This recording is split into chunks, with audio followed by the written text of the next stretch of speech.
келесі принципті айтады. Валя тамнун тастаксир. Сен міндетсінбе дейді. Қара. Міндетсіну деген қасиет сен бойында болмау керек дейді. Міндетсінбе, істеген ісіңді міндет қылма, көп істедім деп айтпа дейді. Қоғамдық коллективте болсын, үйдегі балалардың тәрбиесінде болсын, жаңа бір баланы жұмсап атқан кезде, неге мені жұмсай бересің деген сөзді айтпа дейді сен. Неге мен істей беру керекпін деген сөзді айтпа дейді ешқашан. Сені естімейтін болайық дейді бұл нәрсені атауға.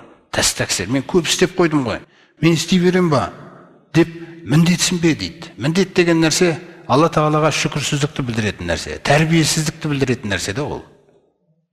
Көрдіңіз бе? Біріншіден, сен егер бір қабілет бойыңда болса, сен бір жақсылық болса, ол жақсылықты саған берген Алла Тағала ғой. Көрдіңіз бе? Ол ғой саған сол жақсылықты үйреткен да. Сондықтан сіз міндетсінетін нәрсе, біз міндетсінетін нәрсе жоқ. Алла қаласа міндетсінеді әркімге.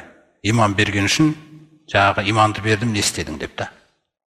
Міндетсінбе, көп істеп жатырмын деп айтпа. Дүниенің жақсылығын көздеме дейді мүлде. Көрсі қандай? Мансап іздеп, тағы басқа нәрсе, бұл сенің тірлігің емес дейді. Бұндай істер саған тән емес дейді. Одан кейін, ертең болашақта пайғамбарымыз оларға ашық сөйлей бастаған кезде, ол жақтан пайғамбарымызға тас тиюі мүмкін. Немесе жаңағы бір нәрсе лақтырып жіберуі мүмкін біреу. Немесе біреу ауыр сөз айтып жіберуі мүмкін. Болашақта олар жынды деген сөзді қосатын болды. Әртүрлі жаңағы көріпкел деген сөзді айтатын болды да, мысалы. Біреулер келіп тіпті ұрпақсыз деп тіл тиіскен да, ол қиын сөзді да. Сол кездердің өзінде сен адам өзін жоғалтып алуы мүмкін да. Қашан жоғалтып алмайды адам өзін, егер Алланыкі болса.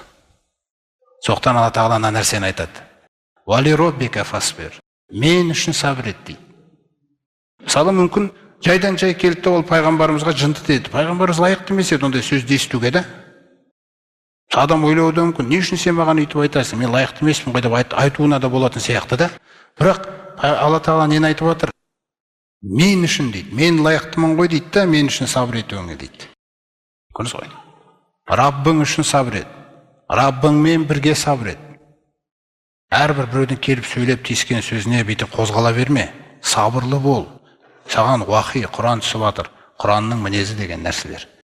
Осы айтылған нәрселердің барлығы пайғамбарымыз салсам жүрегі толық дайын. 100% істейді бұны. Түсінесіз бе? Пайғамбарымыз бірақ неге бұл нәрсені бізге де сөйлеп жатқаны, өйткені сендердің бойларында да осы қасиеттер болмайынша, сендер лайықты деңгейде Алланыкі бола алмайсыңдар деп жатыр бізге. Ықыласты бола алмайсыңдар дейді. Алланы артық сүйем деген нәрселер бола алмайды. Кез келген уақытта бір күні сені бір шаршап қалған кезіңде міндетсініп кетсең, болды сен, таусылдың сол жерде. Сенің сол жерде деңгейің аяқталды. Біреу көп мансап беріп жатқан кезде, біреу көп бір конвет беріп жатқан кезде алып қойып жатсаң, болды сен Алланыкі емессің да. Сондықтан ата көрсетіп жатыр. Істің басында, өйткені мына сөзден кейін ертең ол кісі халыққа шығып сөйлей бастайды. Халыққа шығып Алланың сөзін жеткізген кезде мына принциптер бойында мықты болу керек. Ешкім оны сілкей алмайды. Алланыкі да